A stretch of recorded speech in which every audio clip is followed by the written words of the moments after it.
The Radical Power of Softness: How Black Women Are Redefining Success and Saving Their Lives. Good morning, everyone. Thank you for being here today.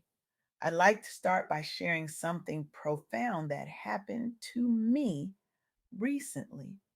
I had the extraordinary opportunity to interview Ariane Richardson, a visionary whose journey from burnout to breakthrough has transformed not just her life, but the lives of countless Black women professionals across the country. Ari isn't just changing careers, she's changing lives. Her work has created ripples of transformation that have turned into waves of revolution in how Black women approach success, power, and what it truly means to thrive in professional spaces. What struck me most about my conversation with Ari wasn't just her impressive resume or her accomplishments, though they are certainly noteworthy. It was how she has fundamentally reimagined the relationship between ambition and well being, between achievement and authenticity. And in doing so, she's helping to create a new paradigm that I believe can change the world. Today, I want to share with you the counterintuitive wisdom I gained from Ari Richardson, wisdom that challenges one of our most deeply held cultural beliefs. That strength means hardness, that success requires sacrifice, and that power comes from pushing through pain. We live in a world that celebrates the grind. We glorify exhaustion. We wear our burnout like badges of honor. I'll sleep when I'm dead, we say. No days off, we proclaim. And nowhere is this more intensely felt than among Black women professionals who face the compounded pressures of racism, sexism, and the persistent myth of the strong Black woman who can handle it all. But what if everything we've been taught about success is backward? What if the path to true power isn't through hardening ourselves, but through embracing our softness? This is the radical proposition that Ari Richardson puts forward. And it's not just theory, she's living proof of its transformative potential.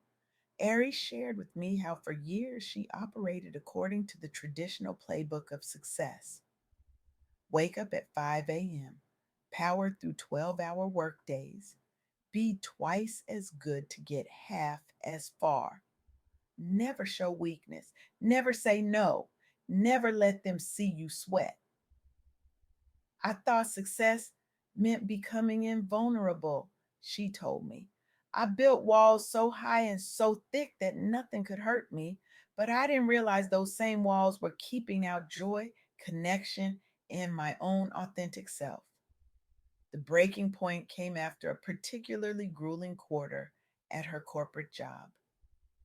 Ari found herself in the emergency room with symptoms that mimicked a heart attack. It wasn't her heart, it was her body screaming what her mind wouldn't acknowledge. This path was unsustainable. That health scare became the catalyst for what Ari now calls her soft revolution. Not a retreat from ambition, but a radical reimagining of how to achieve it. I realized that the strong Black woman narrative wasn't serving me, Ari explained. It was killing me. And I had to ask myself, what would it look like to pursue excellence without sacrificing my well being? What would it mean to be both ambitious and soft? This question led Ari to develop what she calls the soft girl era methodology, a framework for achievement that centers rest, boundaries, pleasure, and authenticity as sources of power rather than impediments to it. Now, I know what some of you might be thinking.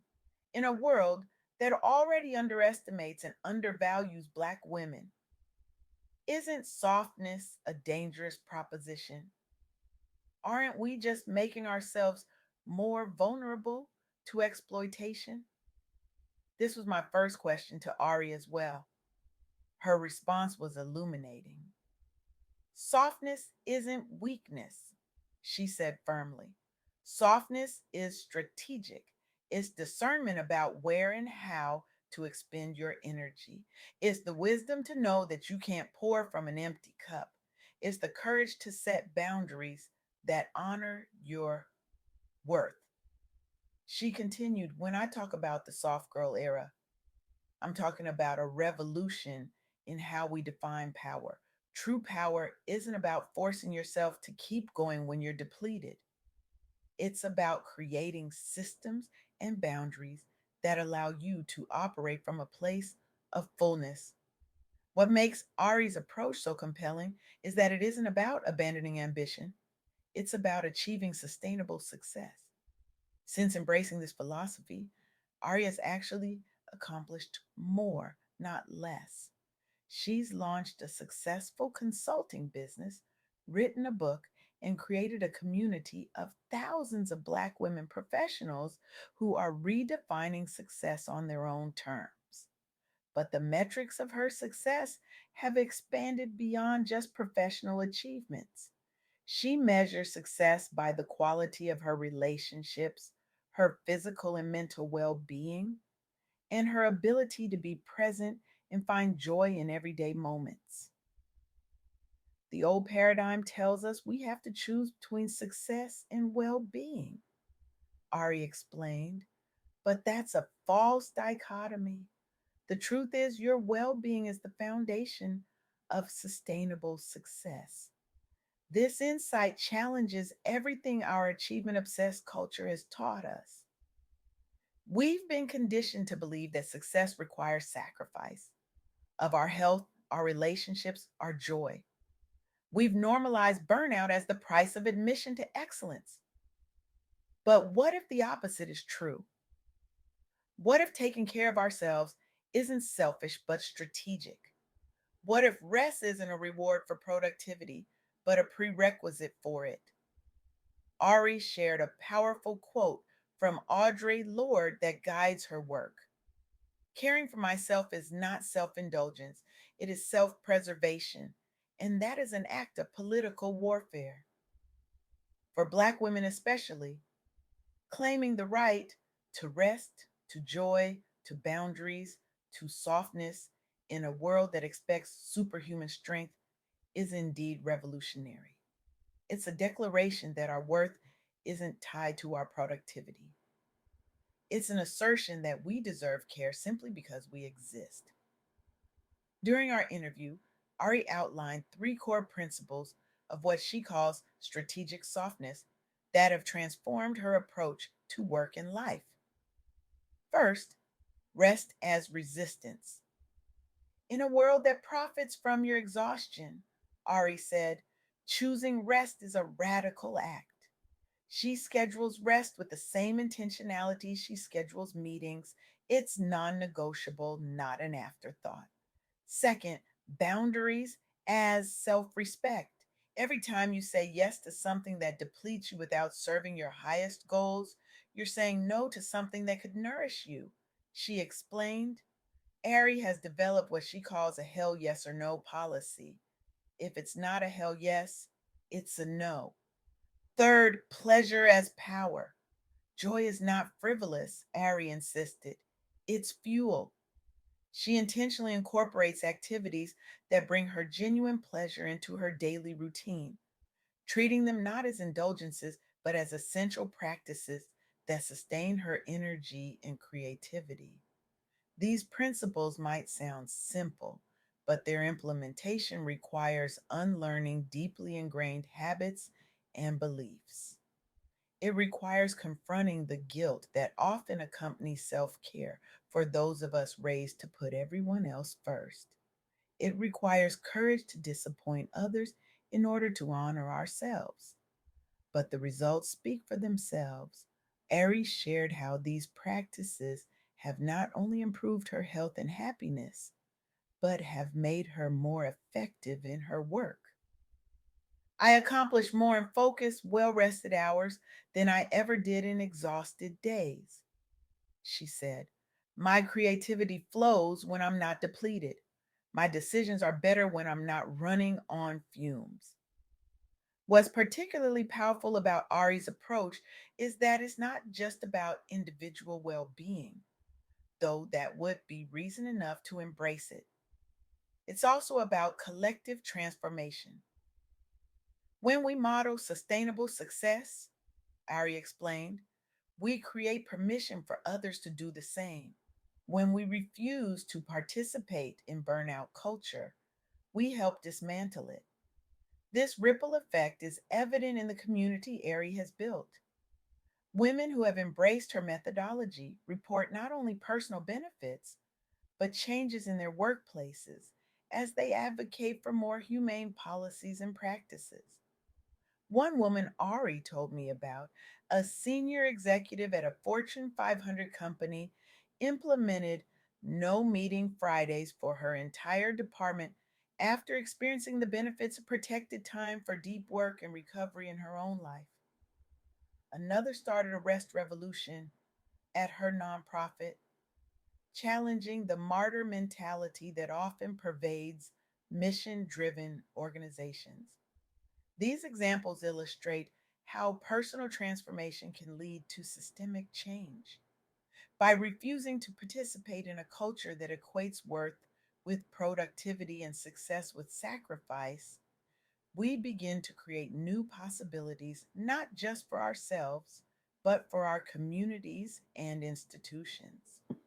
As our interview drew to a close, I asked Ari what message she most wanted to share with other Black women professionals struggling with burnout and the pressure to conform to traditional definitions of success. Her response was both a balm and a battle cry. You are worthy of rest. You are worthy of joy. You are worthy of boundaries, not because of what you produce or achieve, but simply because you exist. And when you honor that truth, you become unstoppable, not because you never tire, but because you know how to replenish yourself. She added, the soft girl era isn't about being less powerful, it's about being more intentional with your power. It's about recognizing that your well being is your greatest asset and protecting it accordingly. This wisdom from Ari Richardson offers us a revolutionary proposition. What if the path to sustainable success isn't through grinding ourselves down, but through building ourselves up? What if power comes not from pushing through pain, but from honoring our needs? What if the strongest thing we can do is embrace our softness? I believe this paradigm shift has the potential to transform not just individual lives, but our collective culture. Imagine workplaces that value well being alongside productivity. Imagine communities where rest is respected rather than rest shamed. Imagine a world where success is measured not by exhaustion, but by fulfillment. This vision may seem radical in a culture that glorifies the grind. But as Ari Richardson has shown through her own journey and the journeys of those she's mentored, it's not just possible, it's happening right now, led by Black women who are brave enough to challenge the status quo and soft enough to imagine something better. So I stand before you today with an urgent call to action. Reject the lie that your worth is measured by your productivity. Refuse to participate in a system that demands your exhaustion as proof of your commitment. Begin today, right now, to practice radical self preservation. Start small if you must. Schedule rest like you schedule meetings. Create one boundary that honors your well being. Incorporate one pleasure practice into your daily routine, and watch how these small acts of self preservation ripple outward, transforming not just your life, but the lives of those around you. Because the revolution we need won't be won through grinding ourselves into dust, it will be won through the radical act of valuing ourselves enough to rest, to set boundaries, to experience joy, not as rewards for our productivity, but as birthrights we claim simply because we exist. The world doesn't need more exhausted warriors. It needs well rested revolutionaries who understand that their well being is not just personal, but political. It needs you, fully alive, deeply nourished, and unapologetically soft. Thank you.